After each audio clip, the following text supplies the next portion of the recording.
परमागमस्य बीजं निषिद्धजात्यन्धसिन्धुर्विधानं सकलनयविलसितानां विरोधमथनं नमाम्यनेकान्तम् तज्जयति परमज्योति समं समस्तैरनन्तपर्यायै दर्पणतल इव सकला प्रतिफलति पदार्थमालिका यत्र।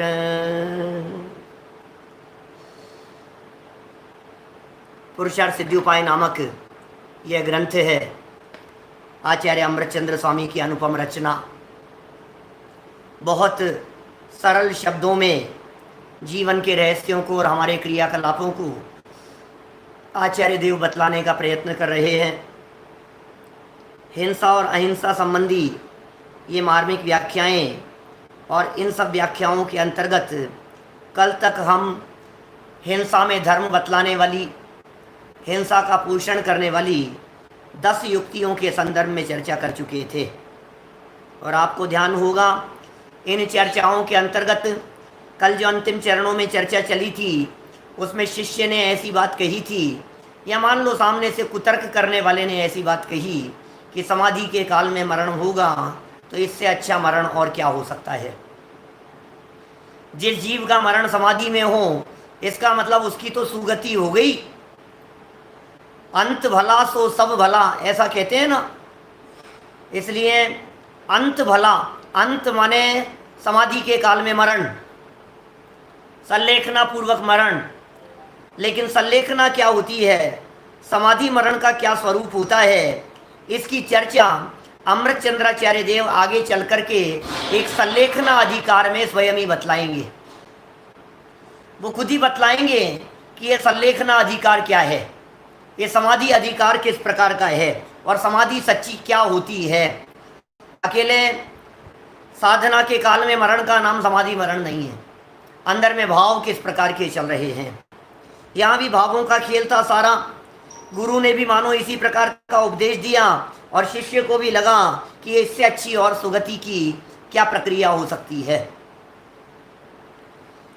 देखिए, एक मत बतलाया था जिसका नाम था खारपट्टीक नाम का मत, याद भी हो गया होगा आप लोगों को।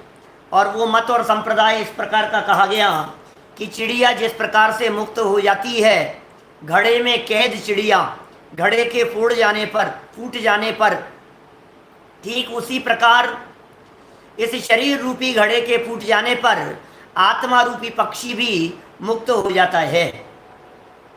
तो आत्मा रूपी पक्षी जो है, वो आत्मा रूपी पक्षी इस शरीर रूपी कैद से मुक्त हो जाए, इसलिए ध्यान और साधना के काल में शरीर को तलवार से तोड़ दो, सर का विदारण कर दो।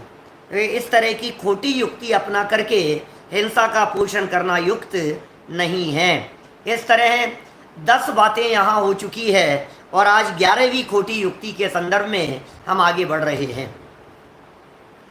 पेज नंबर है 117, 117 नंबर का पेज, 89 नंबर का श्लोक है, श्लोक नंबर 89।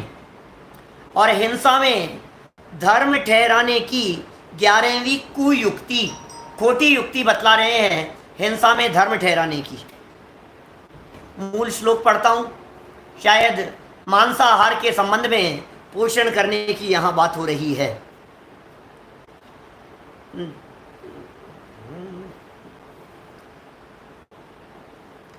दृष्ट्वा परम पुरस्ता दशनाय क्षाम कुक्षिमायांतम निज मांस दान रभसा दालभनीयो न चात्मापि। सोचो जरा, अपने यहाँ भी कई इस तरह की कहानियाँ सुना देते हैं।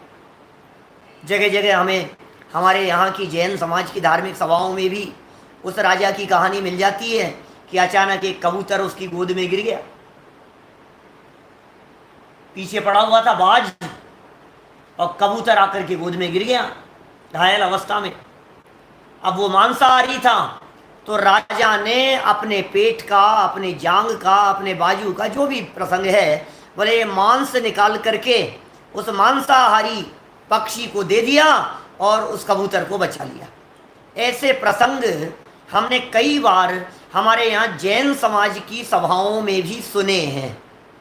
वो बात तो ऐसी लगती है, ओ देखो गजब है भाई, क्या गजब की बात है भाई साहब, अच्छी बात है, अपना माल दे दिया, कितनी रक्षा, देखो आप, सुरक्षा, जीव की रक्षा के लिए। और ऐसे ही अपन उनके लिए कह देते हैं।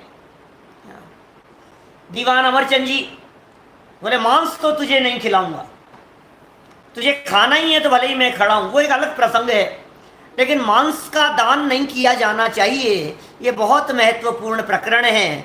जिनागम क्या कहता है मांस दान के संदर्भ में? बहुत तरह की बातें हो सकती है, चाहे समझ लीजिए आप डायरेक्ट मांस खिलाने की बात हो, चाहे पशुओं के मांसाहार की बात हो।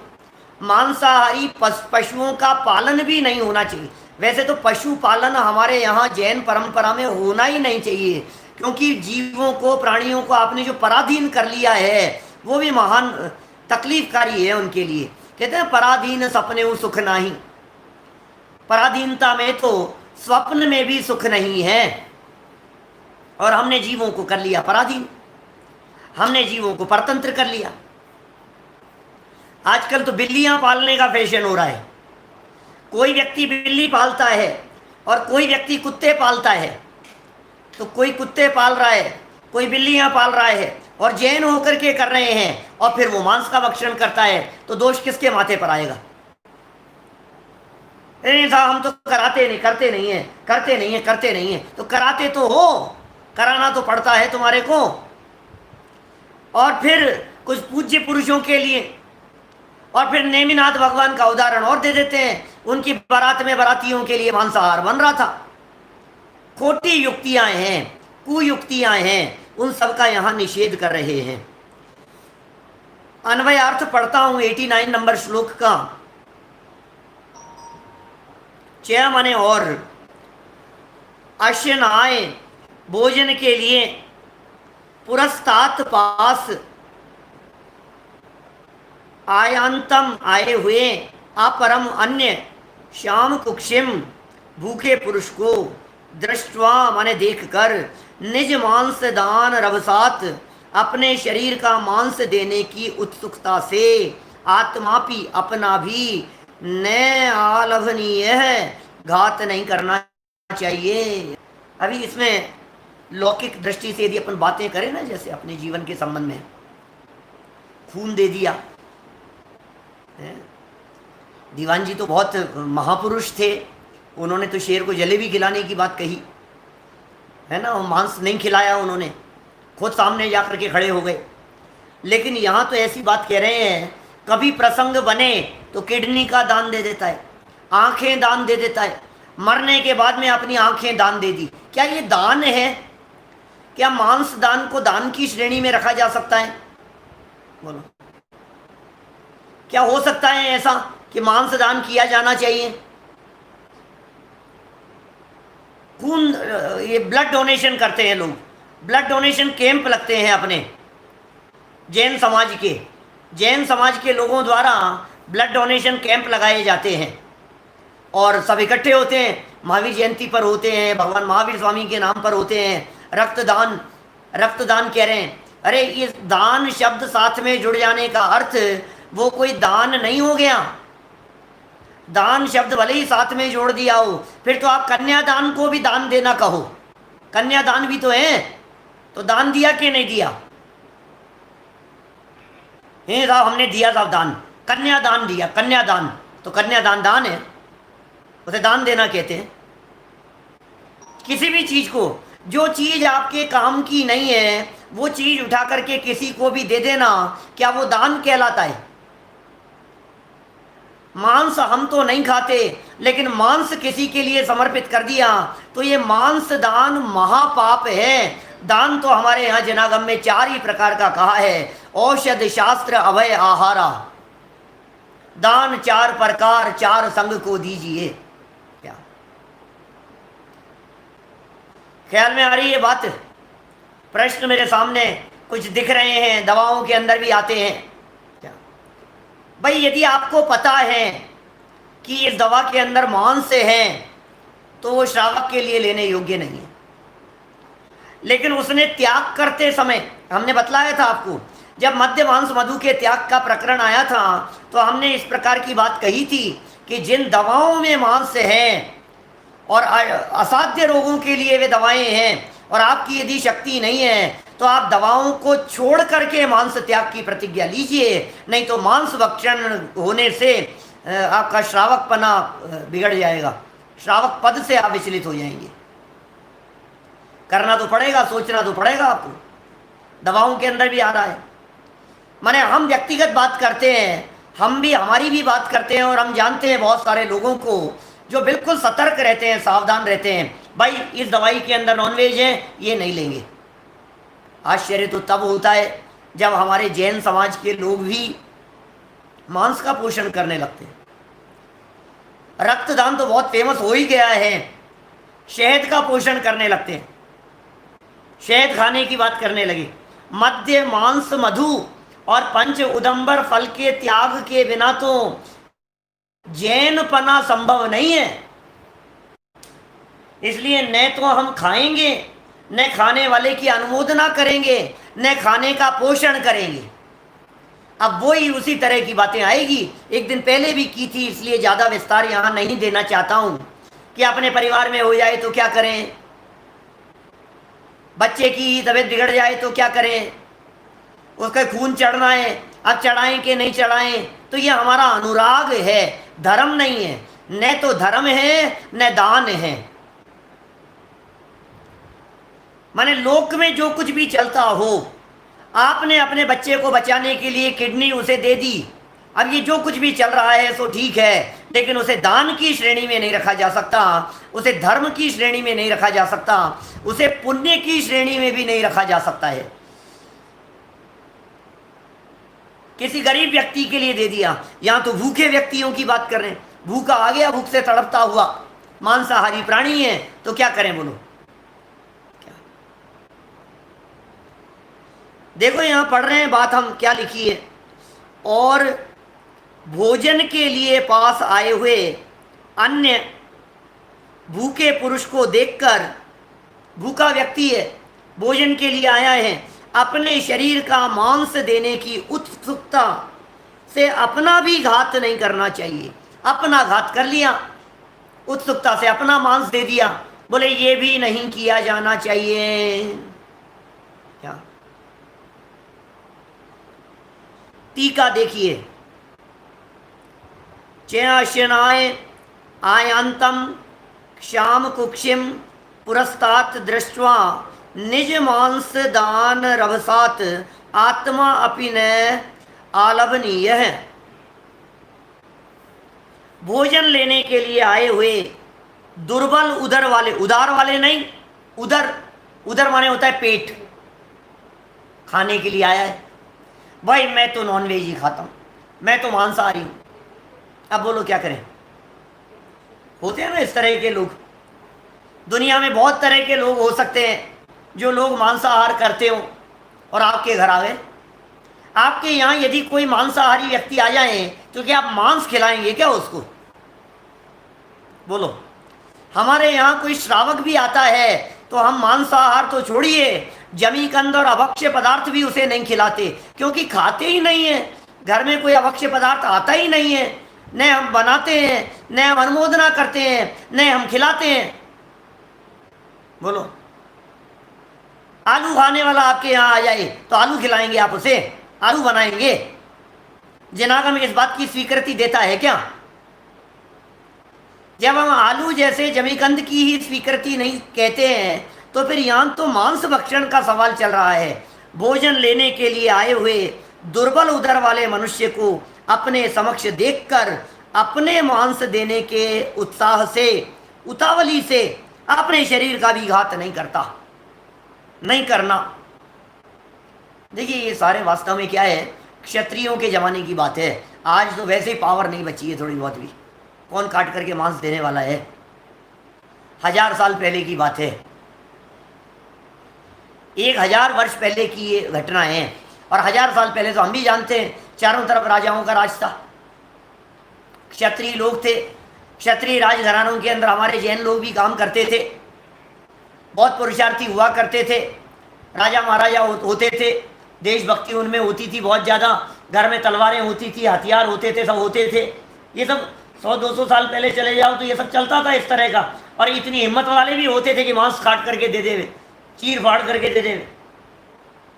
रावण के लिए तो अपन ने ऐसी बात भी सुनी है कि वीणा का तार टूट गया तो नसें निकाल करके उसने भक्ति में विघ्न नहीं पड़े इसलिए तार बांध लिया। शांतिनाथ भगवान की भक्ति में इतना तल्लीन था। तो जो अमृतचंद्राचार्य बात लिख रहे हैं ये काफ़ी पुराने ज़माने की बात है, लेकिन हमारे ज़माने में इस बात को हम देखें तो नेत्र दान करने की तो भावना भाता है व्यक्ति, अंग दान करने की भावना भाता है व्यक्ति। इसे लगता है अंग दान कर दो, शरीर दान कर दिया हमने, पूरी की पूरी मरने के बाद में डेड बॉडी दान करने के लिए घोषणा करके चले गए और वो मेडिकल वाले आए और वो लेकर के चले गए पूरी बॉडी को। नहीं काम आएगी, जितने अंग काम आएंगे उतने आ जाएंगे, जो काम नहीं आएंगे वो मेडिकल कॉलेज में चले जाएंगे और वहाँ शरीर को चीर फाड़ करके वहाँ दिखाएंगे, बच्चों को सिखाएंगे, शिक्षा देंगे, प्रैक्टिकल कराएंगे। ऐसा ही होता है ना, बॉडी चाहिए होती है ना उनको भी सिखाने के लिए। तो ये सारी तो हिंसा हो सकती है, न खून देना। अब देखो भाई, मैं ये बात पहले ही कह चुका हूँ, परिवार के लिए जो कुछ भी बात हो रही हो, क्या हमारा परिवार, हमारा बच्चा, हमारी पत्नी, हमारे हस्बैंड, हमारे माता पिता, हमारे बिल्कुल खास मेरे भाई हैं, क्या कर सकता हूँ मैं, ब्लड की ज़रूरत है, दीजिए आप। जो मैं उसका निषेध नहीं करता, वो आप अपने परिवार की सुरक्षा के लिए, आप अपने परिवार को बचाने के लिए जो कुछ भी आप कहना चाह रहे हो ये सब चलेगा, जो कुछ भी करना चाह रहे हो सो आपके जैसे जो कीजिए। लेकिन ऐसा करते हुए हम धर्मात्मा हो गए, हमने किसी गरीब के लिए अपना वो दे दिया, बॉडी पार्ट दे दिया, बोलो, तो ये अनुचित है, उसका यहाँ निषेध समझना चाहिए। देखिए भावार्थ पढ़ता हूँ, ज़्यादा कोई विशेष चर्चाएं नहीं है। कोई मांसभक्षी जीव भोजन के लिए अपने पास आया, मांसाहारी जीव है, मांसभक्षी है, अपने पास आया, उसे देखकर उसके लिए अपने शरीर का भी घात नहीं करना, कारण कि मांसभक्षी पात्र नहीं है और मांस का दान उत्तम दान नहीं है। दोनों तरह की बातें हो गई। मांसभक्षी पात्र नहीं है, मांसाहारी जीव पात्र जीव नहीं होते, मांसाहारी जीव धर्मोपदेश ग्रहण करने के योग्य भी नहीं होते। पीछे इस तरह की भी चर्चा हमने थोड़ी बहुत आपके बीच में की है कि ये मध्य मांस मधु का सेवन करने वाला जीव पात्र नहीं है। क्या? इसलिए पात्र जीव वही है जो जीव मध्य मांस मधु का त्यागी हो, शाकाहारी हो, जैन हो। और उत्तम पात्रों के रूप में तो हमारे यहाँ 3 ही प्रकार के पात्र कहे हैं, जिनकी हमने सुबह की सभा में आपसे चर्चा की है। उत्तम पात्र हैं हमारे 6ठे 7वें गुणस्थानवर्ती महामुनिराज।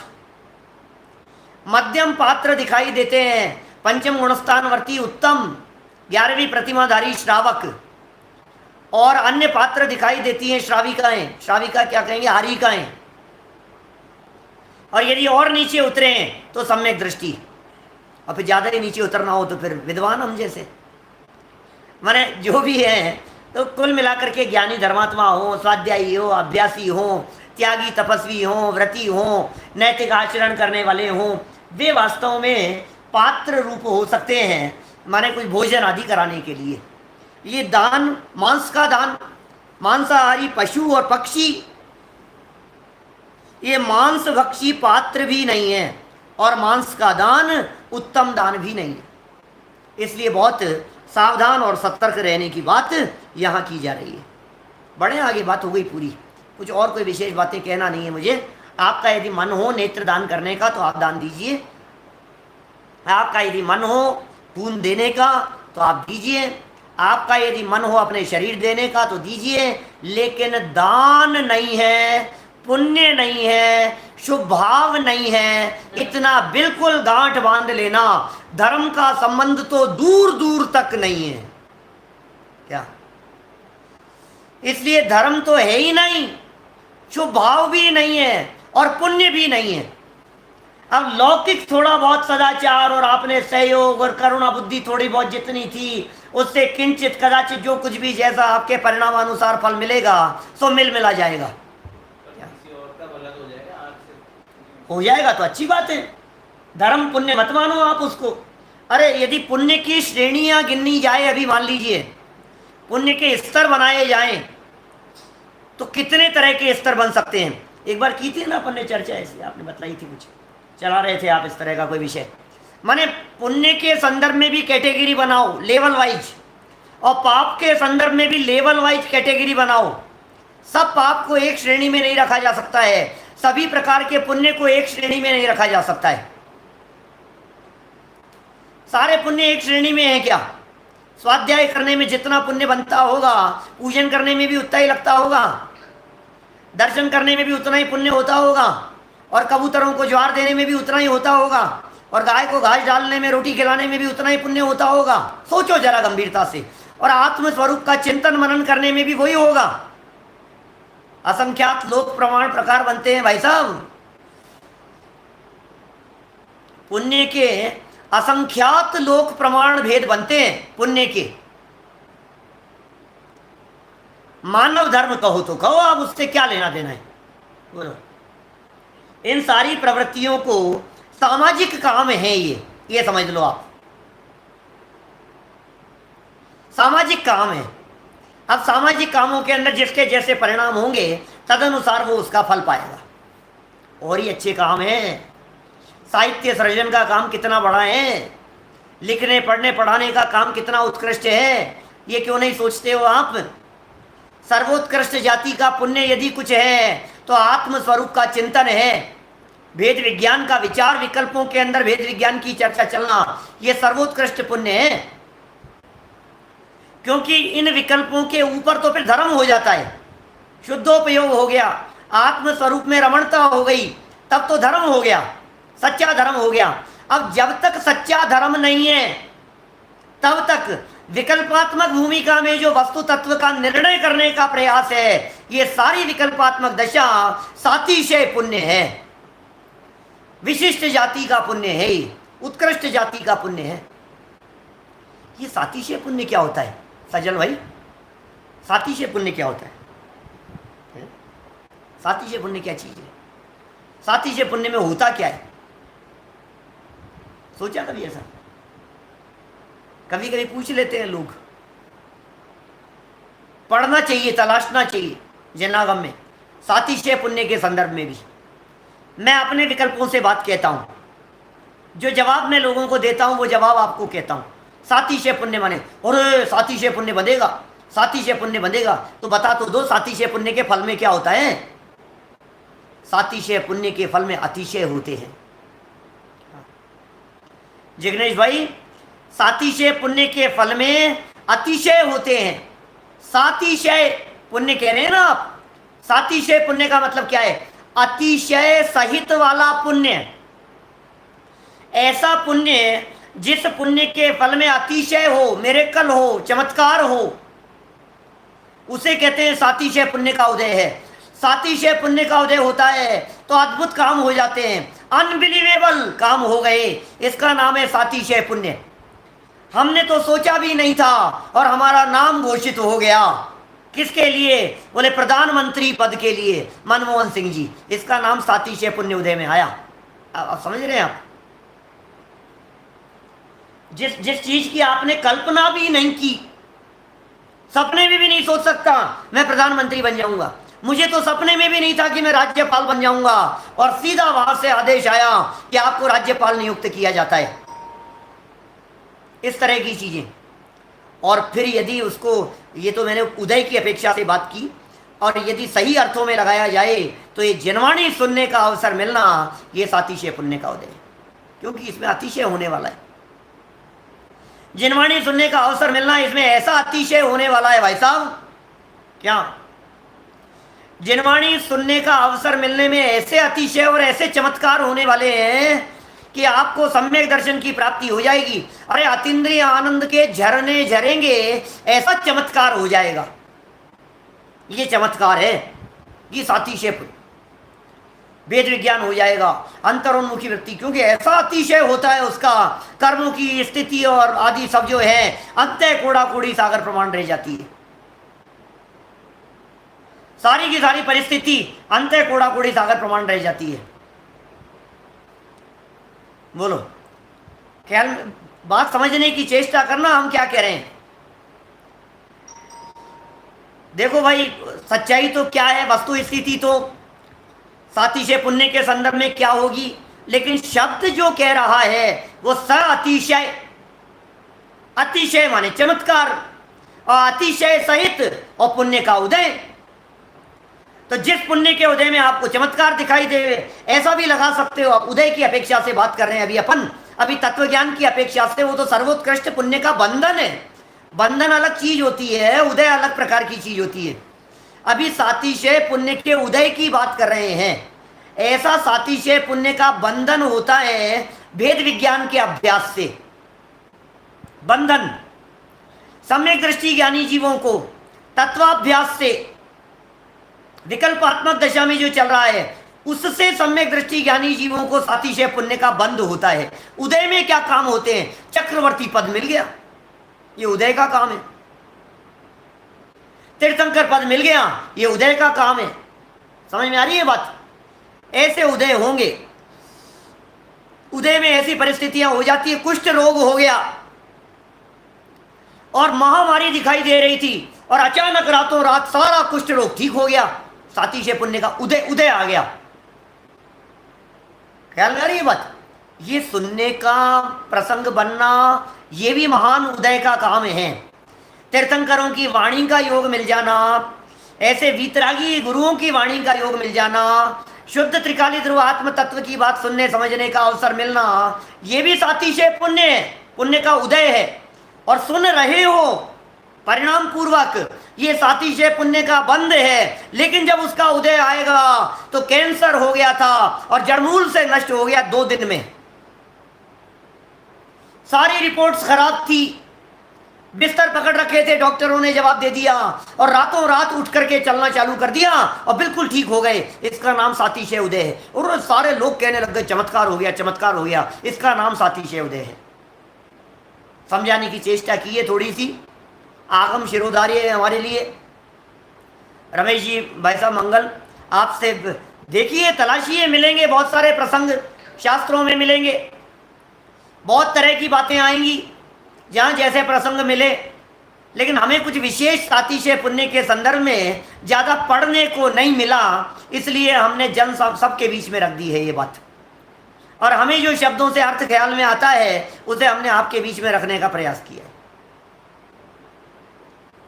सातिशय पुण्य का बंध होता कैसे है ये बताया ना, दान देने से नहीं। मांस का दान से तो क्या होगा, क्या कर लोगे आप मांस दान करके। जगत में छोटे मोटे दान दक्षिणा दे करके क्या कर लोगे। किसी पंडित जी को आकर के बुला करके तुमने खाना खिला दिया तो उससे क्या निहाल हो जाएगा। उत्तर उत्तर बढ़ते चले जाओ आप। तिर्यंच गति के जीवों को खिलाया, उससे अच्छा मनुष्य को खिलाया, मनुष्य को खिलाया, उससे अच्छा साधर्मी को खिलाया, साधर्मी को भोजन कराया, उससे अच्छा विद्वानों को कराया, विद्वान को कराया, उससे अच्छा मुनिराजों को कराया, आहार दान दिया, उससे अच्छा ज्ञान दान दिया। उत्तर उत्तर बढ़ते चले जा रहे हैं ना। आहार दान की तुलना में ज्ञान दान, ज्ञान दान में भी पुस्तकें वितरित कर दी, आप पढ़ाने लगे, विद्यार्थियों को शिक्षा देने लगे। उसमें भी और ऊपर चले जाओ तो तत्व की बात समझाने पढ़ाने लगे। और ऊपर चले जाओ तो ये सब परोपकार की श्रेणी में आ रहा था। अब दया करो पहले अपने पर, बात तो यहां से शुरू होती है। तो और उत्कृष्ट जाति के पुण्य की बात करो तो अपने आप के बारे में सोचने लगे, अपने आत्म कल्याण के बारे में विचार भी आता है। तो भैया ये बहुत उत्कृष्ट विचार है। सम्यक दर्शन की प्राप्ति के संदर्भ में क्या, सम्यक दर्शन की प्राप्ति का यदि आपको विकल्प आ रहा है, वेद विज्ञान की धारा यदि अंदर में बह रही है, तो इसका मतलब समझ लेना आप, उत्कृष्ट जाति की पुण्य प्रकृतियों का आश्रव हो रहा है स्वयमेव। लेकिन एक बात और बीच में ध्यान रखना, सातिशय पुण्य बांधने की भावना वालों के सातिशय पुण्य नहीं बंधता, फिर तो क्वालिटी में फर्क पड़ जाएगा। क्या? आपने यदि ये भावना भाई कि मैं सातिशय पुण्य बांध लूं, क्या सातिशय पुण्य बंधेगा? सातिशय पुण्य बंधेगा। यदि आपने इस प्रकार की भावना भाई, तो उत्तम जाति का पुण्य भी नहीं बंधेगा। क्या? ये सब तो बंधन बंधन की चर्चा चल रही है, मुक्ति की तो बात ही नहीं आई। मुक्ति के प्रयत्न के लिए किया गया परिणाम वो सातिशय पुण्य बंधन का स्वयमेव आश्रव कराने वाला होता है। आत्मानुभूति की प्रक्रिया सर्वोत्कृष्ट प्रक्रिया है। मैं आपसे पूछता हूं, करण लब्धि के परिणाम बोलो, करण लब्धि के परिणाम रमेश जी वैसा बतलाएं। बोलो, करण लब्धि के परिणाम पुण्य है कि धर्म है, शुद्ध है कि शुभ है? बोलो, शुभ ही है ना, सीधी सी बात है, इसमें क्या है। करण लब्धि के जो परिणाम है, अभी श्रेणी चढ़ने वाले करण लब्धि वालों की बात नहीं कर रहे, अभी चौथे गुणस्थान प्रकट होने के पहले वाले प्रथमोपशम सम्यक्त्व की प्राप्ति के लिए जो करण प्रक्रिया चल रही है, अधय करण, अपूर्व करण, अनिवृत्ति करण, उस करण प्रक्रिया की बात कर रहा हूं। उस करण प्रक्रिया में पुण्य पुण्य भाव है, वो शुभ भाव है, वो शुद्ध नहीं हुआ है अभी वहां, शुद्धोपयोग नहीं हुआ है अभी वहां। क्या? इसलिए ये सब तीर्थंकरों के अतिशयों की चर्चा कर लो, वो भी सब सातिशय पुण्य का ही उदय। अरे तीर्थंकर परमात्माओं के तो बनती हैं सातिशय पुण्य प्रकृतियां।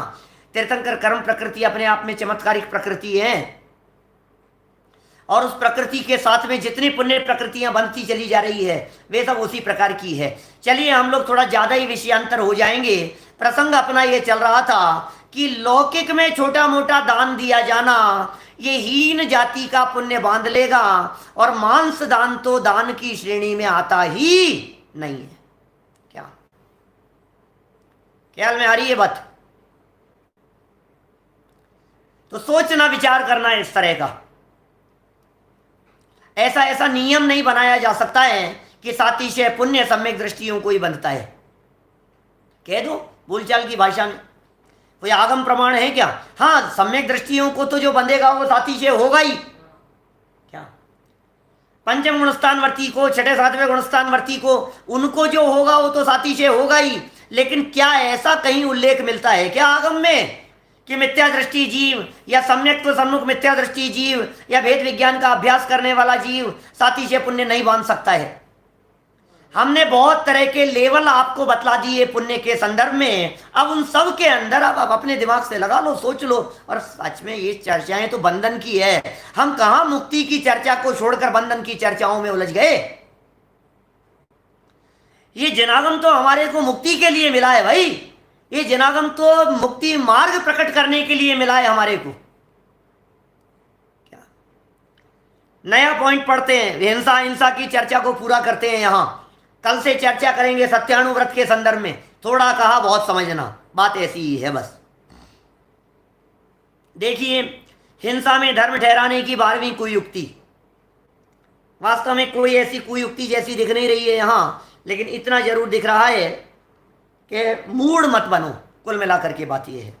90 नंबर का श्लोक है, पेज नंबर 118 है। को नाम विशति मोहम नए भंग विशारदानुपास्य गुरून्, विदित जिन मत रहस्य है शयन हिंसाम विशुद्ध मति। क्या कह रहे हैं? अन्वयार्थ, नए भंग विशारदान, नए के भंगों को जानने में प्रवीण, नए भंग को जानने में प्रवीण, नयों के ज्ञाता। पीछे श्लोक पढ़ा था एक, ध्यान है क्या? गुरुवो भवंती शरणम प्रबुद्ध नय चक्र संचाराः। ध्यान है? योग्य गुरु ही, नए चक्र के संचार में गुरु ही, नयों के ज्ञाता गुरु ही। क्या वो सब क्या है? प्रवीण हैं, ऐसे गुरुओं की उपासना करके जैन मत का रहस्य जानने वाला सच्चे गुरुओं की उपासना करता है। नयों में प्रवीण गुरु हैं, नए विभाग को जानते हैं, विविध प्रकार की अपेक्षाओं को समझते हैं, निश्चय व्यवहार के ज्ञाता हैं, जिनागम में नाना प्रकार की अपेक्षाएं और विवक्षाएं बतलाई गई है उन्हें भली प्रकार से समझते हैं।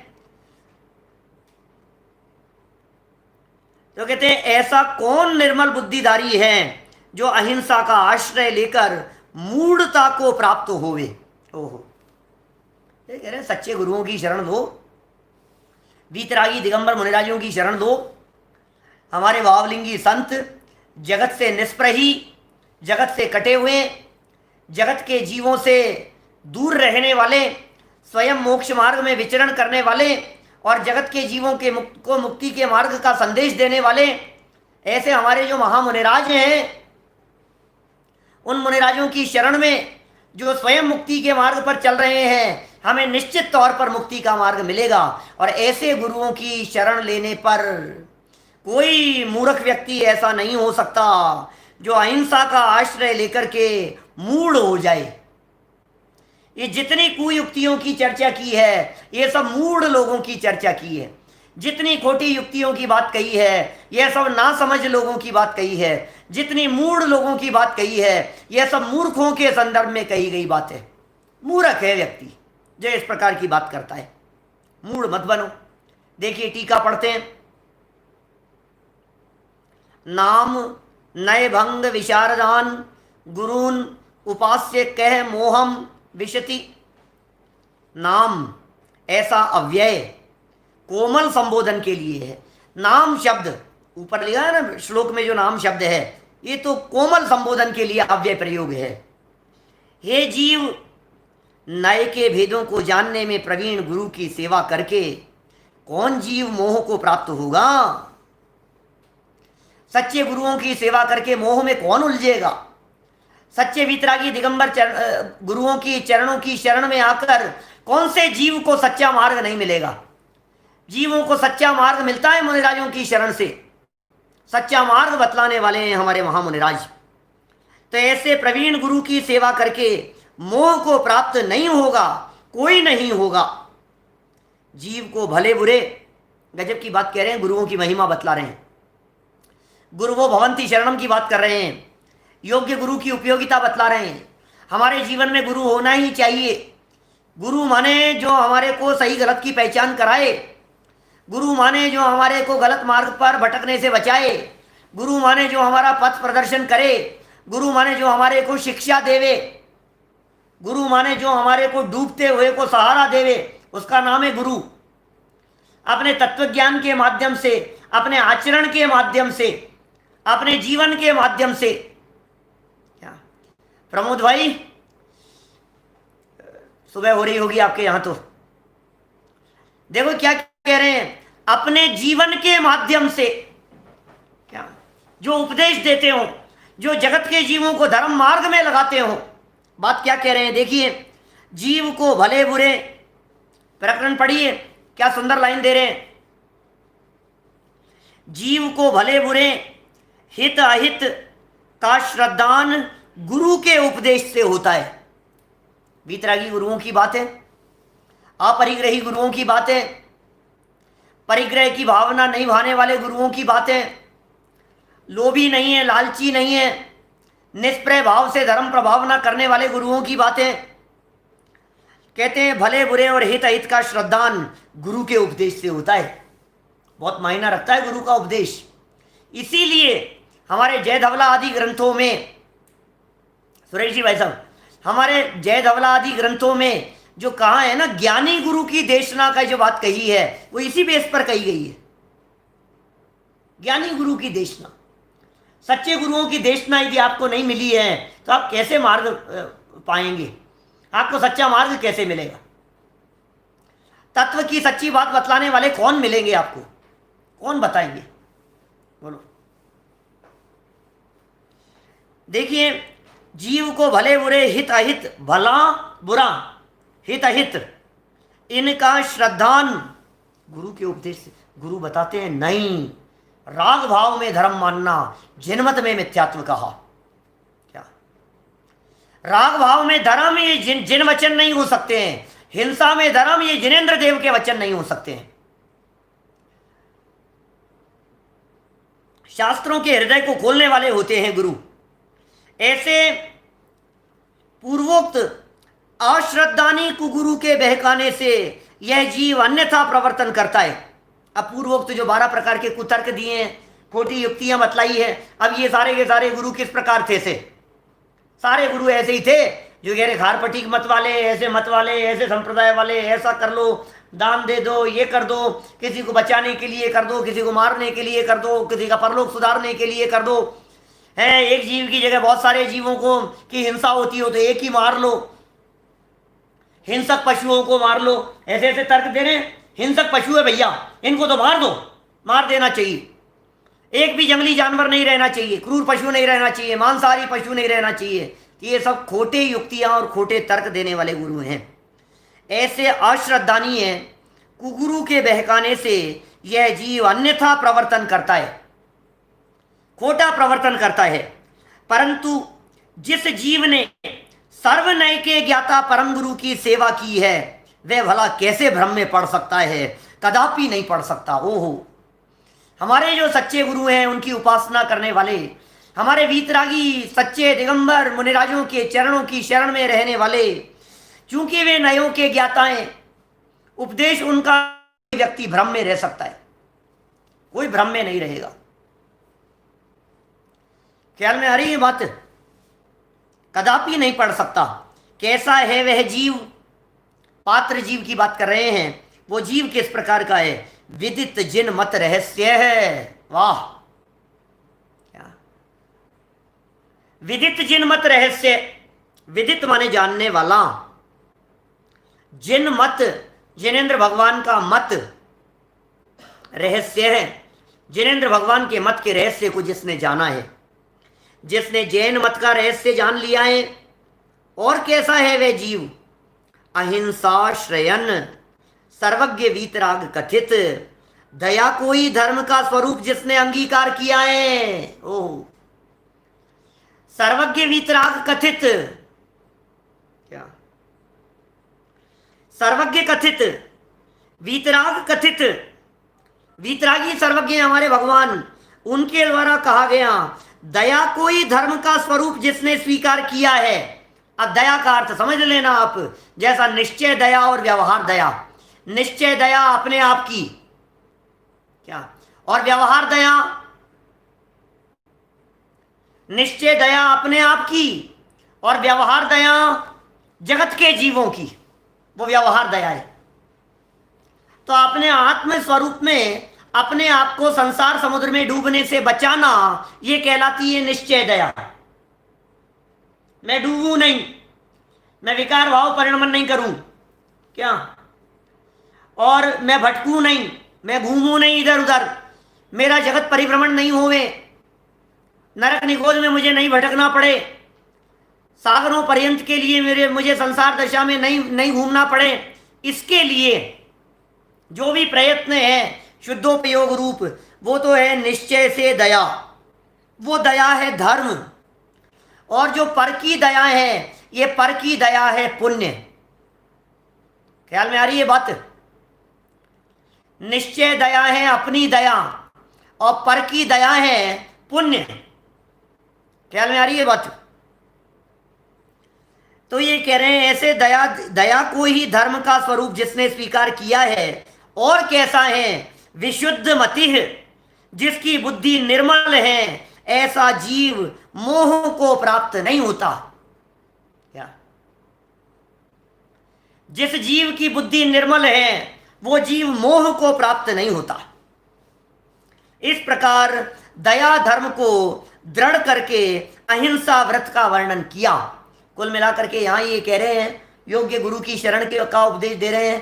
भाई यदि आपको सच्चे जैन धर्म को अपने जीवन में उतार करके अपना कल्याण करना हो तो ये कह रहे हैं योग्य गुरु के निर्देशन में जाओ। बहुत गुरु हैं हमारे पास में, योग्य गुरु, बहुत गुरु हैं हमारे पास में, आचार्य कुंद कुंद जैसे गुरु मिल गए हमारे को, क्या अमृत चंद्राचार्य जैसे गुरु मिल गए, और कहाँ गुरु की जरूरत है हमारे को। गुरुदेव श्री जैसे समझाने वाले मिल गए, दादा जैसे लोग मिल गए। वर्तमान में निष्प्रयी भाव से काम करने वाले, जगत में काम करने वाले गुरु, जो जगत में एकमात्र प्रभावना की भावना भाते हैं और धन का लोभ नहीं रखते हैं, ऐसे जो उपदेशदाता गुरु मिल गए हैं, ऐसे संतों के चरणों की शरण में हमें तत्व ज्ञान का अभ्यास करना चाहिए, वीतरागी तत्व ज्ञान का अभ्यास करना चाहिए। और ऐसा अभ्यास करते हुए हिंसा और अहिंसा के यथार्थ स्वरूप को समझकर सच्ची जो शुभ भावों से पार जो अहिंसा है, उस अहिंसा को अपने जीवन में अपनाना चाहिए। ऐसी अहिंसा जो वीतरागता स्वरूप है, ऐसी अहिंसा जिसमें राग भाव का अंश मात्र भी नहीं है, ऐसी सच्ची अहिंसा हम सभी के जीवन में प्रकट हो, इस भावना से हम यहाँ यह अहिंसाणुव्रत के प्रकरण को आज संपन्न करते हैं। 42 से लेकर के 90 गाथा पर्यंत, श्लोक पर्यंत अहिंसाणुव्रत के स्वरूप का स्पष्टीकरण यहाँ किया जा चुका है। कल की सभा में सायंकाल तो हम सत्यानुव्रत की चर्चा करेंगे ही इसी समय पर, और सुबह की चर्चा हम करेंगे आपके बीच में रक्षाबंधन के संदर्भ में ठीक 10:15 बजे विशेष प्रासंगिक व्याख्यान की चर्चा करेंगे, कहानी भी सुनाएंगे, कुछ नए एंगल की चर्चा भी करेंगे, और कितने पहलू रक्षाबंधन के संदर्भ में हो सकते हैं वो सारी चर्चाएं सुबह ठीक 10:15 बजे हम प्रारंभ करेंगे। अभी की बात को यहीं विराम देते हैं। निज निधि निज में बताई यह अजिन वाणी माँ को, वंदना शत बार है, वंदना शत बार है। 9 बार नमोकार मंत्र। नमो अरियंताणम, नमो सिद्धांत।